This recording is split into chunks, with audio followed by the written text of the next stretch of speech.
আসসালামু আলাইকুম। আপনাদের সাথে আছে আমি জুবায়ের হাসান। চলমান ইরান যুক্তরাষ্ট্র যুদ্ধে ক্রমান্বয়ে অস্থির হয়ে উঠছে পাকিস্তান এবং পাকিস্তানের জনমত ইরানের পক্ষে এবং শিয়া সুন্নি নির্বিশেষে তারা ইরানের পক্ষে অবস্থান নিয়েছে। তো ২৮ ফেব্রুয়ারি এই ইরানের উপর যখন মার্কিন আগ্রাসন শুরু হলো, তারপর পাকিস্তান জুড়ে প্রচণ্ড মার্কিন বিরোধী বিক্ষোভ ছড়িয়ে পড়ে এবং পাকিস্তানের সর্বত্র একটা এই বিক্ষোভটা অনুষ্ঠিত হয়। বিশেষ করে করাচি, কোয়েটা, পেশোয়ার, লাহোর, ইসলামাবাদ, মুজাফফরাবাদ, গিলগিট বালতিস্তানের বিভিন্ন শহর ইত্যাদি স্থানে বড় বড় গণজমায়েত এবং মার্কিন বিরোধী প্রতিবাদ মিছিল হয়। তো বিক্ষোভকারীরা এক পর্যায়ে মার্কিন দূতাবাস ঘেরাও করতে যায় এবং ঘেরাও করতে গেলে পুলিশের গুলিতে প্রায় অর্ধ শতাধিক বিক্ষোভকারী তারা নিহত হন।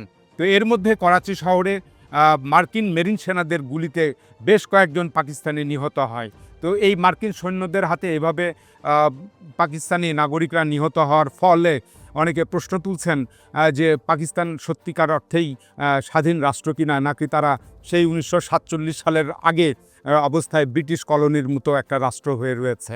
তো কিছুদিন আগে পাকিস্তানের যে আইএসপিআর রয়েছে তার ডিজি লেফটেন্যান্ট জেনারেল আহমেদ শরীফ চৌধুরী তিনি একটা মন্তব্য করেছিলেন যে যদি তালেবানদের কাছ থেকে বা আফগানিস্তানের সরকারের কাছ থেকে একজন পাকিস্তানের জীবনও যদি হুমকির মুখে থাকে তাহলে বা হুমকির মুখে পড়ে তাহলে পুরো আফগানিস্তান গুঁড়িয়ে দেওয়া হবে, এ ধরনের তিনি একটা হুমকি দিয়েছিলেন। তো এখন এই পাকিস্তানের যে এই সমস্ত মার্কিন সেনারা যে তাদেরকে গুলি করে হত্যা করলো, তাহলে সেক্ষেত্রে তাহলে পাকিস্তান যুক্তরাষ্ট্রের বিরুদ্ধে কী পদক্ষেপ নেবে?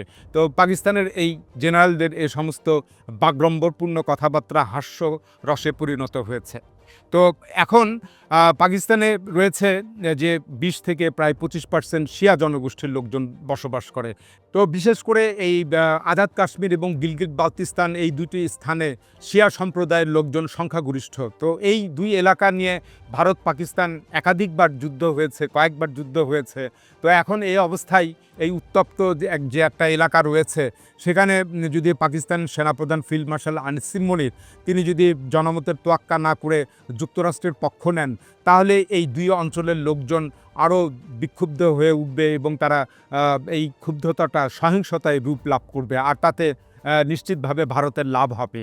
তো এদিকে ঈদুল ফিতরের ২ দিন আগে পাকিস্তানের সেনাপ্রধান ফিল্ড মার্শাল আসিম মনির তিনি পাকিস্তানের যে শিয়া আলেম গোষ্ঠী রয়েছে বা শিয়া আলেমদেরকে তিনি ডেকে পাঠিয়েছিলেন এবং ওই বৈঠকে আসিম মনির এই উপস্থিত শিয়া আলেমদের উপর ভীষণভাবে চড়াও হন এবং তাদের প্রতি ক্ষুব্ধ হন এবং পাক সেনাপ্রধান তাদেরকে বলেন যে আপনাদের যদি ইরানের প্রতি এতই মহব্বত থাকে তাহলে আপনারা ইরান চলে যান। তো এভাবে তিনি একটা হুমকি দেন।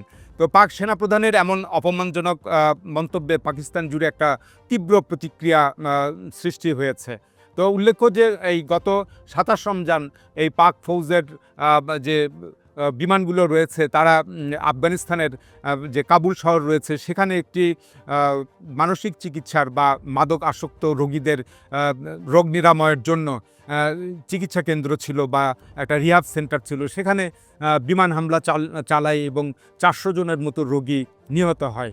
তো এ নিয়ে পাকিস্তানের অভ্যন্তরে যারা সমালোচনা করতে থাকেন বা প্রতিবাদ করতে থাকেন তাদেরকেও এভাবে বলা হয়েছিল যে আপনাদের যদি আফগানিস্তানের তালেবানদের প্রতি এত মহব্বত থাকে তাহলে আপনারা আফগানিস্তানে চলে যান। তো এভাবে পাকিস্তানের জনগণকে ভিন দেশে চলে যাবার আহ্বান জানাচ্ছে পাক সেনা এস্টাবলিশমেন্ট সংশ্লিষ্ট কর্তা ব্যক্তিরা।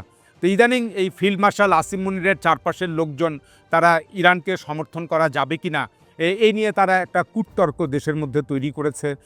এরা শিয়া সুন্নি বিরোধকে উস্কে দেওয়ার চেষ্টা করছে এবং এই অপকর্মে পাক সেনা এস্টাবলিশমেন্টের ব্যবহার করছে কয়েকজন দরবারি আলেমদেরকে। এটা বড়বাড়ি ইতিহাসে দেখা গিয়েছে যে এই ধরনের দরবারি আলেমদেরকে ব্যবহার করা হয়। তো পাকিস্তানে এই ধরনের অনেক দরবারি আলেম আছেন, এরা জুলুমের বিরুদ্ধে কথা বলেন না এবং পাক সেনা সদরের নির্দেশ মোতাবেক হাওয়া বুঝে তারা কথা বলেন। তো গত কয়েক বছরে পাকিস্তানে আমরা এর ধরনের দরবারি আলেমদের দেখতে পেয়েছিলাম। তাদের মধ্যে অন্যতম হচ্ছেন তাহের আশরাফি কিংবা মুফতি মনিব। এ ধরনের ব্যক্তিরা এই দরবারি আলমের তকমা পেয়েছেন। তবে খ্যাতিমান ইসলামী চিন্তাবিদ মুফতি তাকি ওসমানী তিনি এই শিয়া সুন্নি বিভেদ ভুলে ইরানের পক্ষ নেওয়ার জন্য জনগণকে আহ্বান জানিয়েছেন। তো তার এই আহ্বানটা বেশ প্রশংসার কুড়িয়েছে এবং সাড়াও জাগিয়েছে। তো এদিকে ইরানের যিনি নতুন সর্বোচ্চ নেতা মুস্তাফা খামেনি, তিনি সম্প্রতি একটা বিবৃতি দিয়েছেন এবং তাতে তিনি পাকিস্তান সম্পর্কে বেশ আবেগঘন একটা মন্তব্য করেছেন এবং তিনি বলেছেন যে আমার পিতা পাকিস্তানকে বিশেষ পছন্দের দেশ হিসাবে মনে করতেন এবং তিনি আরও বলেন যে ইরান তার পূর্ব দিকের প্রতিবেশীদেরকে খুব কাছের মনে করে। তো বস্তুত ইরান যুক্তরাষ্ট্র যুদ্ধ নিয়ে পাকিস্তানের উপর ক্রমান্বয়ে চাপ বাড়ছে এবং একদিকে পাকিস্তানের অর্থনীতিটা ভীষণ ভঙ্গুর অবস্থায় পড়েছে, অন্যদিকে পাকিস্তানের অভ্যন্তরীণ রাজনৈতিক সমস্যা রয়েছে, এর উপর আবার বাড়তি ভূ রাজনৈতিক চাপ তৈরি হয়েছে। কিন্তু এত চাপ সত্ত্বেও এই পাক সেনাপ্রধান ফিল্ড মার্শাল আসিম মনির তিনি ইমরান খানের উপরে নিষ্ঠুরতাটা কিছুমাত্র তিনি কমাননি, বরং এই নিষ্ঠুরতার মাত্রা আগের মতোই রয়েছে। তো এর সর্বশেষ নজির দেখা গেল যে পাকিস্তানের আদিয়ালা জেল কর্তৃপক্ষ ইমরান খানকে কারাগারের অভ্যন্তরে ঈদের জামাতও আদায় করতে দেয়নি। তো এটা একটা ভীষণ একটা কষ্টের বিষয় এবং ভীষণ একটা অপমানজনক বিষয়। তো মনে হচ্ছে যে এদিকে আমরা দেখছি যে ভারতে কিছু কিছু জায়গায়, কাশ্মীরের কিছু কিছু জায়গায় নামাজ আদায় করতে দেওয়া হয়নি। ওদিকে ইসরায়েলি বাহিনী আল আকসা মসজিদে সেখানে মুসলমানদেরকে নামাজ আদায় করতে দেওয়া হয়নি। তো এখন দেখা গেল যে পাকিস্তানের অভ্যন্তরে এই ইমরান খানকে জেল কর্তৃপক্ষ ঈদের নামাজ আদায় করতে দেয়নি। তো এ নিয়ে এটা পরপর 3বার বা 3 ঈদে এই ধরনের ঘটনা ঘটলো। অথচ পাকিস্তানের মিডিয়া উল্টো জিনিস প্রচার করছে। জিও নিউজ তারা বলছে যে ইমরান খান নামাজ পড়তে যাননি। এভাবে মিডিয়া একটা ভিন্ন একটা ন্যারেটিভ জনগণের মাঝে ছড়িয়ে দেওয়ার চেষ্টা করছে। তো এর আগে ঈদের 2 দিন আগে আমরা আরও একটা জিনিস দেখতে পেয়েছিলাম যে ইমরান খানের বোনেরা তার ভাই ইমরান খানের জন্য ঈদ উপহার হিসাবে নতুন কিছু পোশাক পাঠিয়েছিলেন। তো নিষ্ঠুর এই পাকিস্তানের কারা কর্তৃপক্ষ সেই ঈদ উপহারগুলো ফেরত দিয়েছে। তো এভাবে পাকিস্তানের যে সেনাপ্রধান ফিল্ড মার্শাল আসিম মনির রয়েছেন, তিনি পাকিস্তানে একটা নয়া এজিদ রূপে তিনি আবির্ভূত হয়েছেন এবং এটা তার এই জুলুমগুলো সেটাই প্রমাণ করে। তো গত কয়েক মাস যাবৎ ইমরান খানের সাথে তার পরিবার কিংবা তার দলের কাউকে দেখা করতে দেওয়া হয়নি।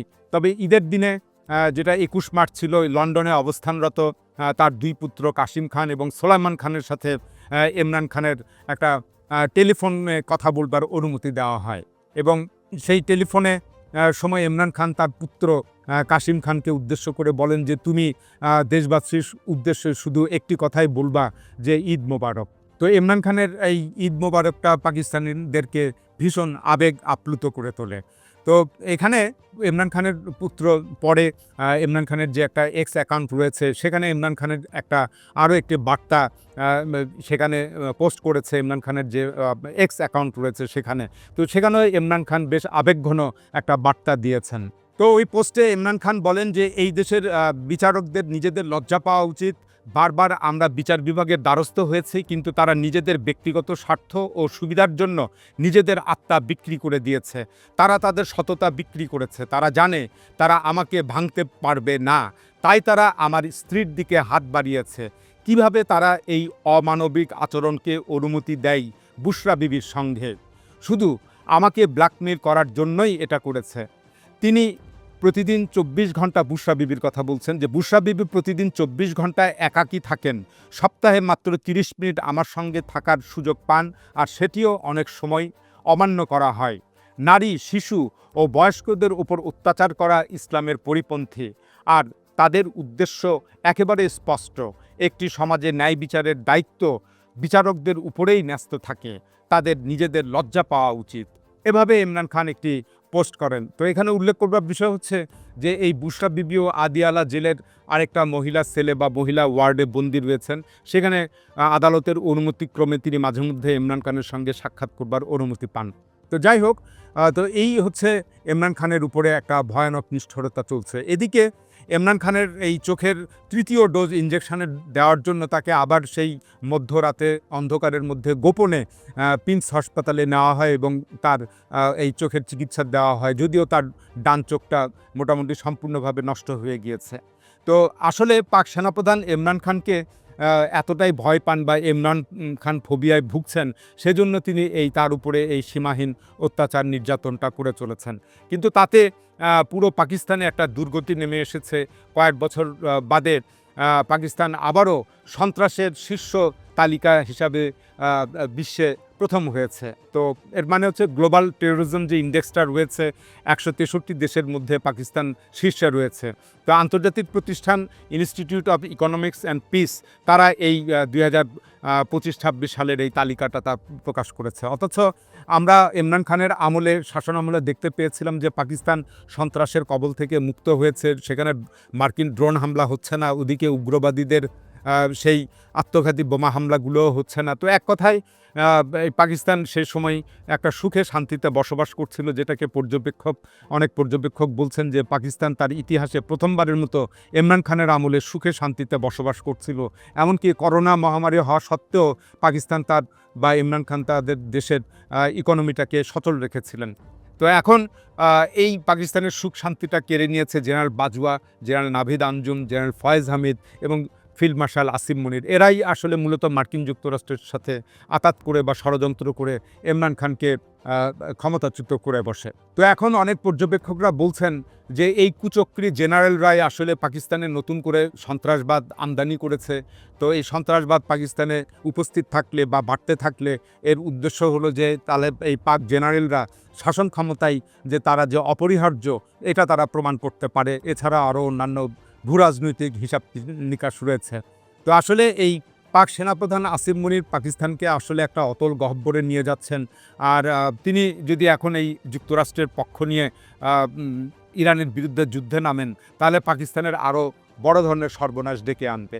তো এখানে একটা আশার কথা হলো যে ইমরান খান এসব পাক জেনারেলদের মিথ একেবারে ভেঙে দিয়েছেন এবং ইমরান খানই একমাত্র রাজনীতিবিদ যিনি এই পাকিস্তানের জেনারেলদের সামনে হাঁটু গেড়ে বসেননি।